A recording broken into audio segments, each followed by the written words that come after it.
Assalamualaikum warahmatullahi wabarakatuh. Bayangkan, kamu hanya anak kecil, hidup di tumpukan sampah, ibumu sekarat, dan di hadapanmu ada koper penuh uang. Bisa menyelamatkan nyawa, tapi bukan milikmu. Semoga yang sudah like dan subscribe selalu diberi rezeki yang melimpah dan mari kita bersholawat di kolom komentar. Hujan turun pelan-pelan di atas tumpukan sampah yang menggunung. Bau busuk menusuk hidung, bercampur dengan tanah basah dan asap plastik terbakar. Di tengah kekacauan itu, ada Lila, gadis kecil berusia 9 tahun. Berjalan tanpa alas kaki, memanggul karung yang lebih besar dari tubuhnya. Tubuhnya kurus, bajunya lusuh dan berlubang. Tapi di wajahnya masih ada senyum, kecil tapi nyata. Seperti kebiasaan yang tak bisa hilang meski dunia terlalu kejam untuk anak seumurannya. Setiap hari, Lila turun ke TPA sejak pagi. Tangannya cekatan memilah botol plastik, kaleng, dan kardus yang masih bisa dijual. Ia tahu betul jenis-jenis sampah mana yang berharga, dan mana yang hanya menambah beban karungnya. Bukan karena ia ahli, tapi karena hidup memaksanya jadi dewasa terlalu cepat. Di rumah, lebih tepatnya gubuk reot dari seng bekas, ibunya terbaring lemah. Batuk-batuknya semakin parah, tapi mereka tak punya uang bahkan untuk sekadar membeli obat warung. Kadang Lila iri saat melihat anak-anak berseragam lewat di pinggir jalan, membawa tas dan tawa. Tapi ia tak pernah marah. Hidup ini memang bukan lomba adil, pikirnya. Ia hanya ingin ibunya sembuh. Itu saja. Ia bisa memulung seumur hidup asal ibunya bisa bangun lagi dan menegurnya dengan suara serak-serak manja. "Kamu dari mana, Nak? Udah makan?" Sore itu, langit kelabu. Gerimis turun lagi, membuat tanah becek dan licin. Lila sedang mengais di sisi TPA yang baru diturunkan truk. Ia menyingkirkan kantong plastik dan karung sobek, saat matanya menangkap benda besar, keras, dan bersih. Relatif bersih. Sebuah koper hitam. Bukan koper lusuh, tapi koper bagus. Masih terkunci, dengan roda dan pegangan yang belum rusak. Lila memandanginya lama. Ia menoleh ke kanan dan kiri. Tak ada orang. Jantungnya berdebar. Ia mencoba membukanya, dan kaget saat kuncinya ternyata tidak terkunci. Saat koper itu terbuka, dunia Lila terhenti sejenak. Di dalam koper, uang. Tumpukan uang tunai yang tebal. Beberapa ikat rapi, sebagian berhamburan. Lila belum pernah melihat uang sebanyak ini. Mungkin satu ikat pun cukup untuk membuat ibunya dirawat di rumah sakit bagus. Ia tak tahu berapa jumlah pastinya, tapi cukup untuk membuat nafasnya tercekat. Tangannya gemetar, bukan karena dingin, tapi bingung, antara harapan dan ketakutan. Ia menutup koper itu buru-buru, memeluknya, dan menyeretnya menjauh dari tempat terbuka. Hatinya ingin bersorak, tapi otaknya menjerit. "Ini bukan punyamu." Tapi suara lain berkata, "Kalau ini bisa nyelamatin ibu, kenapa enggak?" Lila mengendap membawa koper itu melewati jalan berlumpur, masuk ke semak-semak, lalu menyusuri jalan tanah ke arah rumahnya. Langit makin gelap. Hujan makin deras. Air mengalir di sepanjang parit kecil, membasahi kakinya yang lecet. Tapi ia terus berjalan, menatap ke depan dengan pandangan yang tak bisa dipastikan. Bahagia atau bingung. Sesampainya di rumah, ia mendapati ibunya tidur dengan nafas pendek-pendek. Wajahnya pucat. Lila meletakkan koper di bawah tempat tidur, menatap wajah ibunya, dan menggenggam tangan yang dingin dan kurus itu. "Ibu, aku nemu sesuatu," bisiknya, tapi ibunya tak membuka mata. Hanya batu kecil yang keluar, disusul dengan suara pelan, "Jangan ambil yang bukan milikmu, Nak. Hidup kita miskin, tapi jangan hina." Lila terdiam. Kata-kata itu seperti cambuk. Ia menatap koper yang tersembunyi di bawah ranjang, lalu menatap wajah ibunya. Tangisnya pecah. Ia menangis dalam diam, tak tahu harus memilih yang mana, moral atau keselamatan. Dan malam itu, di gubuk reot beratap bocor, Lila tidur sambil memeluk ibunya yang panasnya makin tinggi. Sementara koper penuh uang menunggu di bawah tempat tidur, seperti godaan dari setan atau ujian dari langit. Malam menetes perlahan. Angin masuk dari celah-celah dinding gubuk dan menyapu tubuh Lila yang menggigil di sisi ibunya. Api kecil dari lilin di kaleng bekas nyaris padam, menyisakan bayangan gemetar di tembok seng. Lila duduk memeluk lutut, menatap wajah ibunya yang masih panas dan berkeringat. Hidungnya mampat karena tangis yang tertahan. Di bawah ranjang dari papan kasar, koper itu masih terdiam, seolah menunggu dipilih. Ia membuka kembali koper itu, kali ini dengan tangan lebih berani, meski masih gemetar. Jari-jari kecilnya menyentuh lembar demi lembar uang. Lila tak tahu nominal pastinya, tapi tahu cukup satu ikat saja untuk membawa ibunya ke rumah sakit. Bahkan mungkin bisa beli ranjang, makanan, baju baru. Ia membayangkan ibunya tersenyum dari tempat tidur bersih, tidak lagi batuk berdarah. Tapi lalu ia ingat suara ibunya barusan, "Jangan ambil yang bukan milikmu."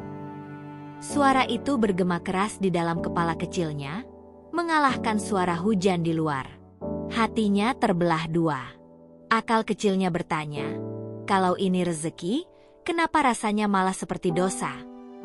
Ia mencoba membayangkan skenario di mana ia mengambil uang itu, menyembunyikannya, dan pura-pura tidak tahu. Tapi wajah ibunya muncul lagi di pikirannya. Bukan yang sekarang, tapi yang dulu. Ibu yang mengajarinya menyapu halaman tetangga tanpa mengambil koin yang jatuh. Ibu yang menegurnya keras karena pernah membawa pulang buah dari pohon orang. "Kita boleh miskin, tapi jangan curang," kata ibunya waktu itu. Kata-kata itu kini berubah jadi beban yang jauh lebih berat dari koper itu sendiri. Jam terus bergeser ke tengah malam. Di luar, hujan belum reda. Air mulai masuk ke dalam rumah dari sela lantai tanah. Lila berlari mengambil ember dan panci, menampung bocoran air. Tapi ibunya tetap terbaring, napasnya makin berat. Sesekali menggeliat, lalu tenang lagi. Lila mendekat, mencoba mengusap kening ibunya dengan kain basah. Kain itu hangat, terlalu hangat. Wajah Lila semakin panik. Ia bangkit, menatap koper itu, lalu menatap pintu. Ia bisa berlari ke warung, mungkin beli obat batuk, atau ke tukang becak dan langsung ke puskesmas. Tapi ia butuh uang. Dan tak ada uang, kecuali yang ada di koper. Ia berjongkok di samping koper, menggenggam salah satu ikat uang. Perlahan, ia menariknya keluar. Uang itu terasa asing di tangannya. Seperti bukan miliknya. Seperti hidup orang lain yang tak sengaja nyasar ke hidupnya. Tapi saat hendak memasukkannya ke dalam kantong, ia berhenti. Ia menatap uang itu lama. Air matanya turun lagi. Bukan karena ia tak butuh, tapi karena ia terlalu butuh. Dan justru karena itulah ia takut. Takut kehilangan satu-satunya yang membuat ibunya bangga. Kejujuran. Lila menggigit bibirnya kuat-kuat, lalu memasukkan uang itu kembali ke dalam koper. Ia tutup koper itu rapat, lalu mendorongnya ke pojok ruangan, menutupinya dengan selimut robek. Ia memutuskan, ia akan mengembalikannya. Tapi kemana? Kepada siapa? Ia tak tahu. Besok pagi, ia akan cari polisi. Atau siapa saja yang tahu apa yang harus dilakukan. Ia tak peduli akan dicurigai atau dimarahi. Ia hanya ingin tidur malam ini tanpa dihantui rasa bersalah. Tapi tidur tak datang. Lila hanya memeluk ibunya erat-erat, mendengar suara batuk yang makin jarang tapi terdengar makin dalam. Sekali-sekali, ibunya membuka mata, memandangi Lila sebentar, lalu menutupnya lagi. Tak ada kata. Hanya genggaman tangan lemah yang masih sempat terasa hangat. Subuh menjelang. Hujan mulai mereda. Langit masih gelap, tapi samar-samar warna biru tua mulai muncul.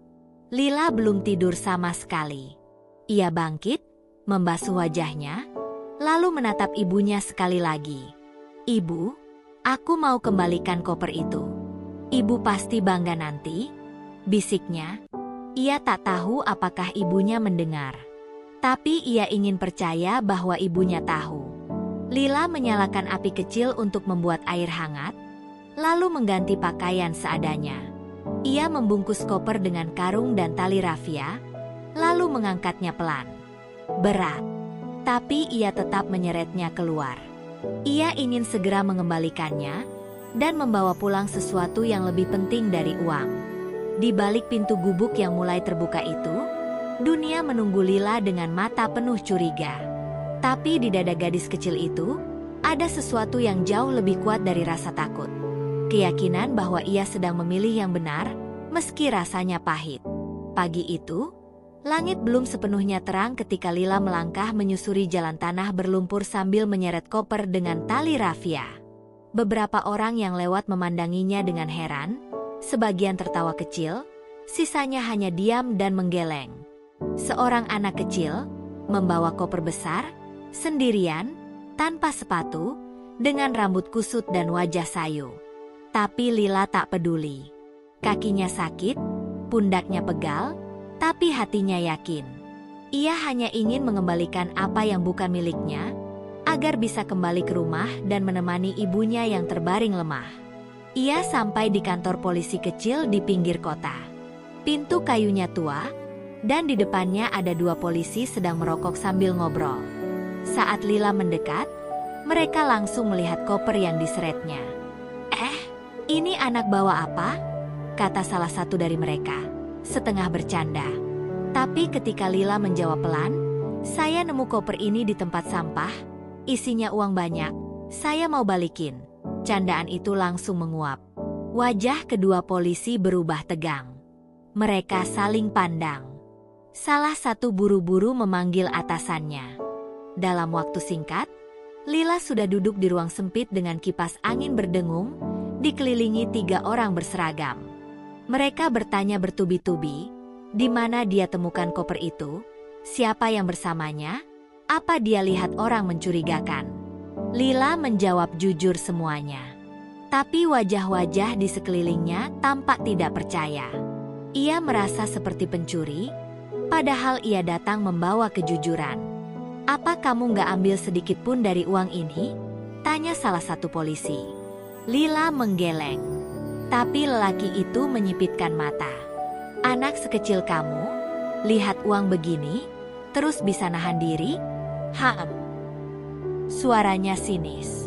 Lila hanya menunduk, menahan air mata. Ia tak tahu lagi harus berkata apa. Ia merasa kecil, terlalu kecil di ruangan itu. Suaranya tak dianggap, niat baiknya diragukan. Saat suasana makin tegang, seorang pria tinggi dengan jas rapi masuk ke ruangan dengan langkah terburu-buru. Wajahnya pucat, matanya gelisah.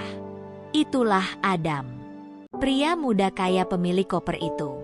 Ia datang setelah asistennya melapor bahwa koper berisi uang perusahaan dan dokumen penting hilang karena kekeliruan saat bersih-bersih gudang. Adam mengira itu sudah hilang selamanya, hingga ia mendapat telepon dari polisi bahwa seorang anak pemulung datang menyerahkan koper yang cocok dengan deskripsinya. Saat Adam melihat Lila untuk pertama kalinya, ia tercengang. Ia membayangkan penemunya adalah orang dewasa, mungkin sopir, atau orang iseng yang minta imbalan. Tapi yang ia lihat adalah gadis kecil kurus dengan pakaian basah, mata lelah, dan wajah yang terlalu serius untuk usianya. Ia nyaris tak percaya. Polisi menyerahkan koper itu padanya, lengkap dengan isinya. Setelah memeriksa cepat dan mengonfirmasi bahwa semuanya utuh, Adam akhirnya menoleh ke arah Lila. "Ini, kamu yang nemu?" tanyanya pelan. Lila mengangguk. Suaranya nyaris tak keluar. "Saya cuma balikin, Pak. Soalnya itu bukan punya saya." Adam terdiam. Ia mengeluarkan dompet, mengambil beberapa lembar uang, dan menyerahkannya ke Lila. "Terima kasih. Ini buat kamu." "Ya," katanya singkat. Tapi Lila tidak menyambutnya. Ia hanya menatap uang itu lama, lalu pelan-pelan mundur. "Saya nggak mau."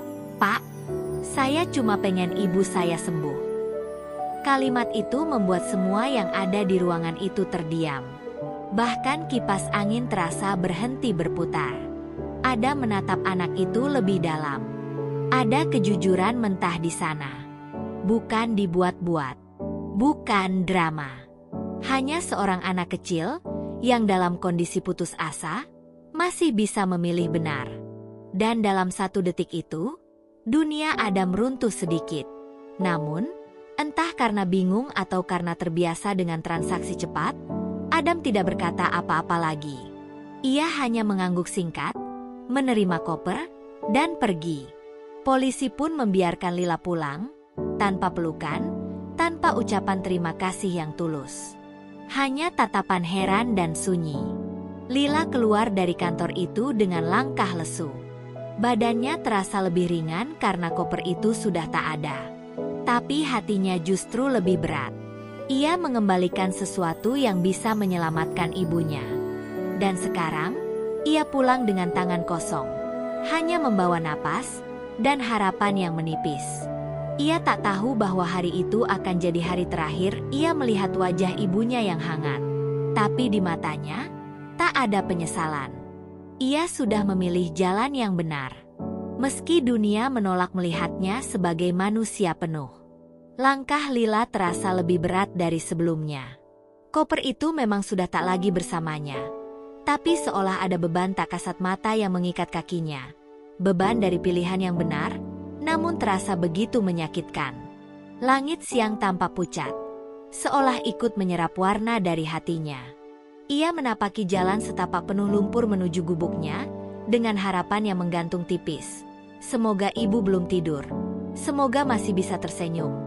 Semoga masih bisa bilang, "Kamu anak baik." Saat ia mendekati rumahnya, ia mempercepat langkah. Napasnya tersengal. Ia hampir berlari, berharap bisa memeluk ibunya dan bilang bahwa semuanya akan baik-baik saja. Bahwa uang itu sudah dikembalikan. Bahwa mereka akan dapat pertolongan entah dari mana.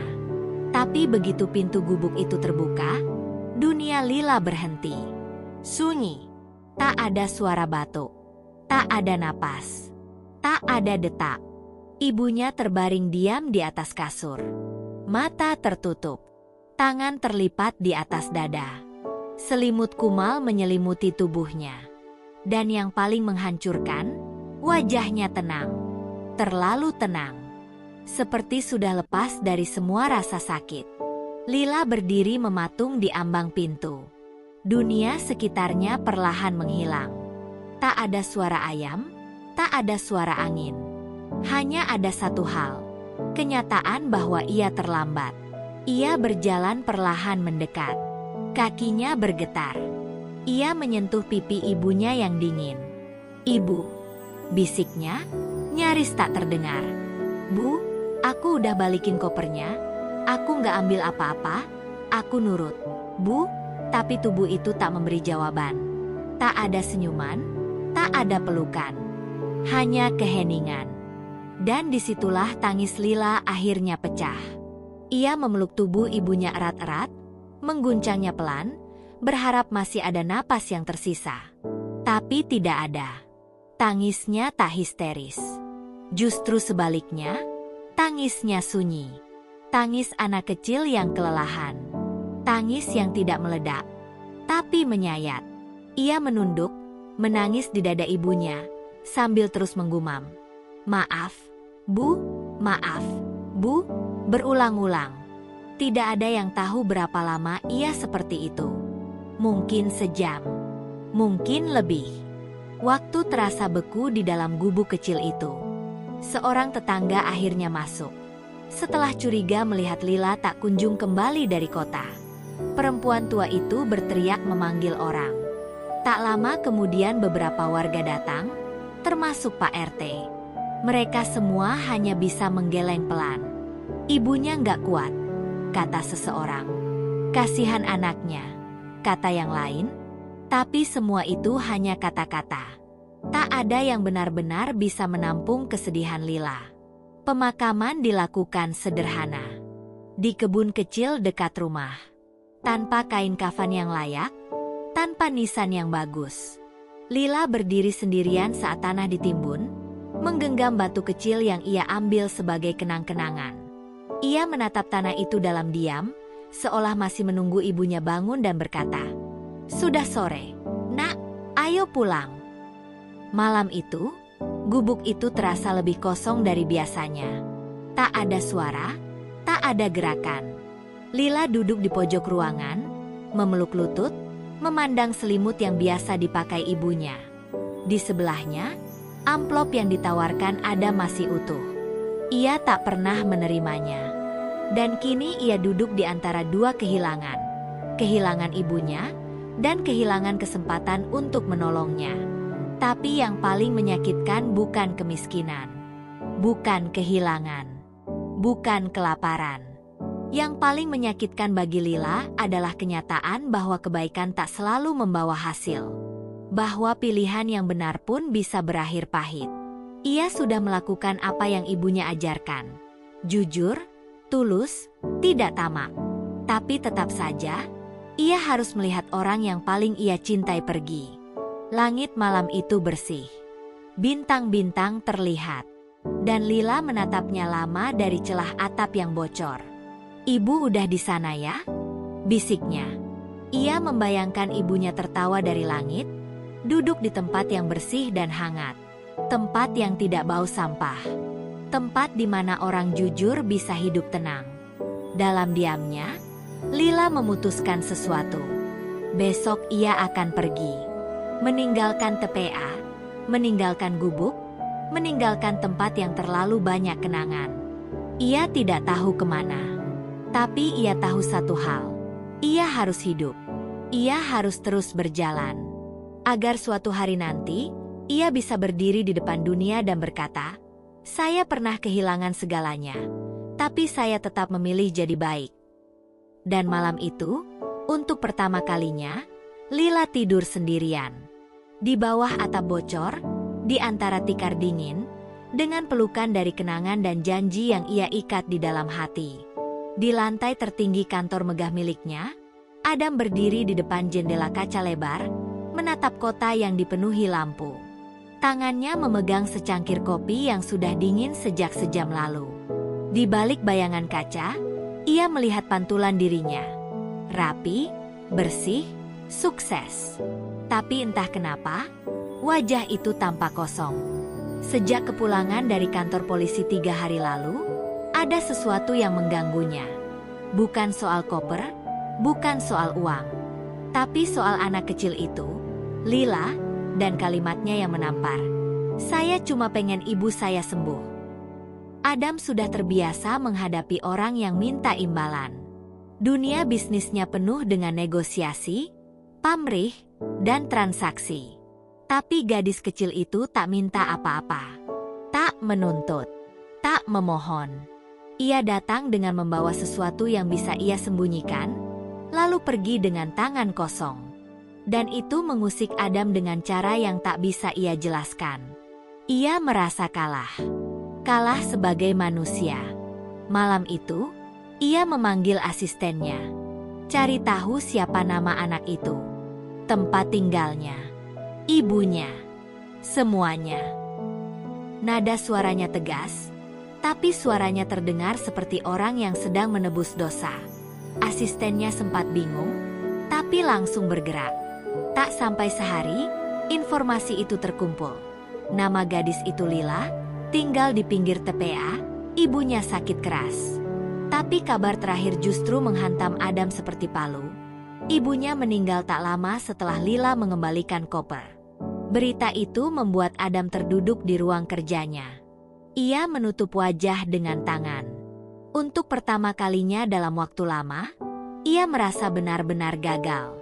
Bukan sebagai pebisnis, tapi sebagai manusia yang diberi kesempatan untuk membantu, tapi memilih diam.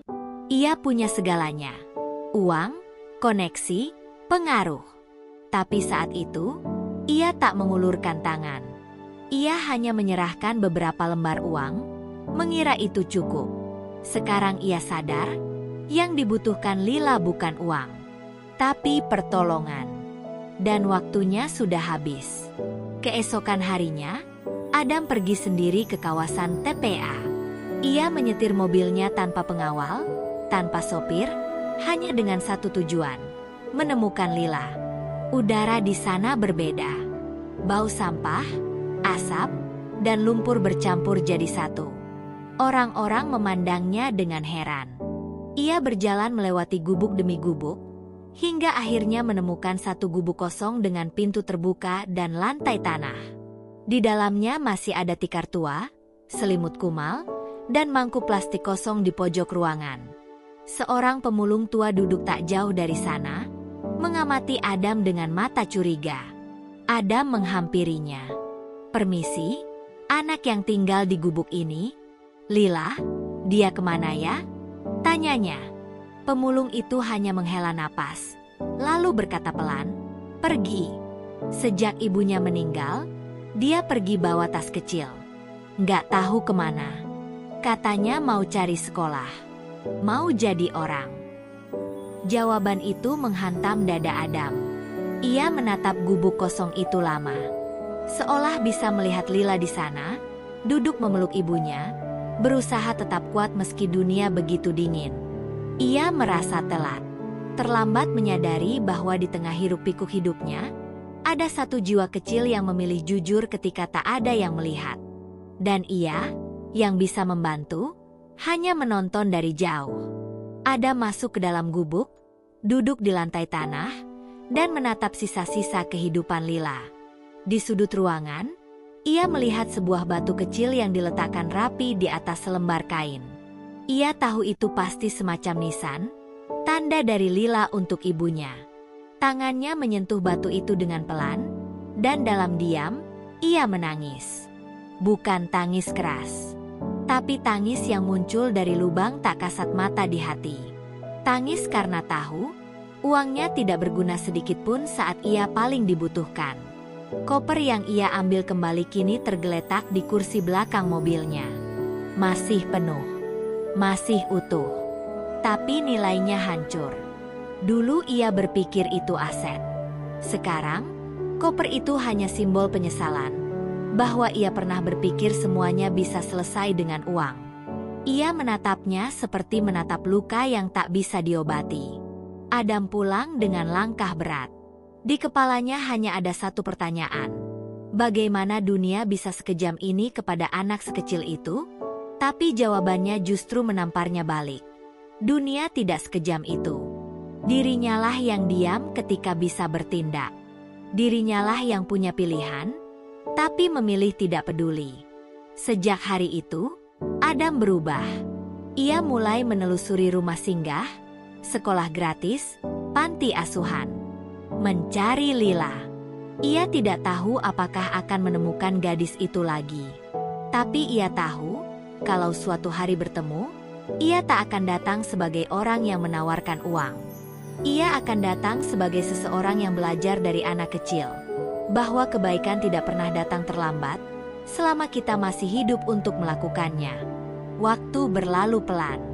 Sejak kunjungannya ke gubuk kosong itu, Adam tak pernah berhenti mencari.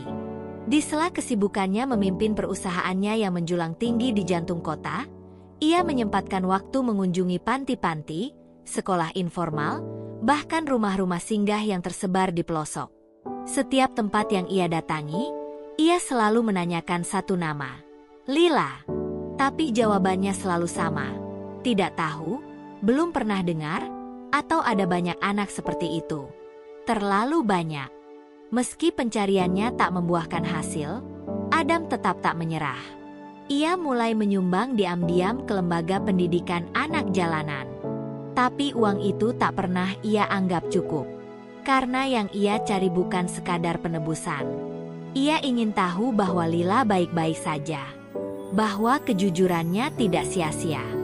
Bahwa meski dunia tak berpihak, anak sekecil itu bisa bertahan dan tumbuh. Harapan itu yang membuatnya bangun tiap pagi dengan sedikit alasan untuk terus berjalan. Sampai suatu sore yang tenang, hampir setahun setelah kejadian itu, Adam menerima sebuah surat. Tidak dikirim lewat email. Tidak diketik. Hanya sebuah amplop coklat kecil dengan tulisan tangan yang goyah di pojoknya, untuk Kak Adam. Sekretarisnya menyerahkan surat itu dengan wajah penasaran. Tapi Adam langsung tahu. Jantungnya berdetak lebih cepat dari biasanya. Tangannya gemetar saat membuka lipatan kertas yang mulai kusut. Tulisan tangan itu berantakan. Beberapa huruf terbalik. Ejaannya kacau. Tapi isinya jelas. Dan setiap kata menusuk seperti jarum halus ke dalam dadanya. Kak Adam, maaf baru bisa nulis sekarang. Terima kasih ya waktu itu udah nerima koper yang saya balikin. Ibu saya udah tenang. Udah nggak batuk-batuk lagi. Sekarang saya tinggal di tempat anak-anak. Saya nyapu kelas, bantu cuci piring, biar bisa ikut belajar juga. Nggak apa-apa capek. Soalnya saya mau jadi orang. Kayak ibu dulu bilang. Biar saya bisa bantu anak-anak lain yang juga nggak punya pilihan. Adam membaca surat itu pelan-pelan. Setiap kalimat seperti menghidupkan kembali wajah kecil Lila. Mata beningnya, suara pelannya, dan keteguhan yang bahkan tak dimiliki sebagian besar orang dewasa. Ia menarik napas panjang. Surat itu lebih dari sekadar kabar. Itu adalah pengampunan. Dan sekaligus pelajaran terakhir dari seorang guru kecil tanpa seragam. Saya nggak tahu kakak masih ingat saya atau enggak. Tapi saya ingat kakak. Waktu itu saya takut banget. Tapi kakak nggak marah. Terima kasih ya. Sekarang saya nggak takut lagi. Saya percaya, orang baik pasti ketemu orang baik juga. Doain saya ya, Kak. Dari Lila. Adam menutup surat itu dengan mata yang mulai basah. Ia menatap keluar jendela, tapi yang ia lihat bukan gedung-gedung atau lalu lintas.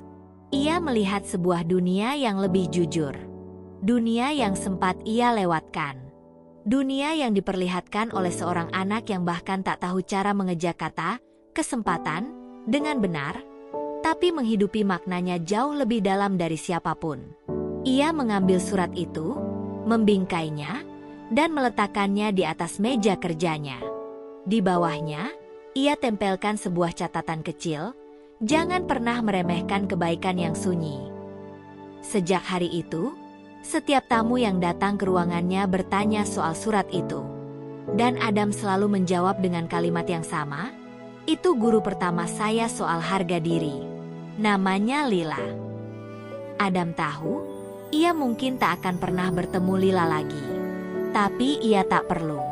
Karena setiap langkah yang ia ambil kini, setiap keputusan yang ia buat, selalu membawa suara kecil itu bersamanya. Saya cuma pengen ibu saya sembuh. Kalimat sederhana yang menyelamatkan hatinya dari kehampaan. Dan begitulah cerita ini berakhir. Bukan dengan pesta. Bukan dengan kemenangan besar. Tapi dengan sepucuk surat dari anak kecil. Yang mengajarkan bahwa kadang, kebaikan tak perlu disaksikan orang banyak. Ia hanya butuh satu saksi, hati yang bersih.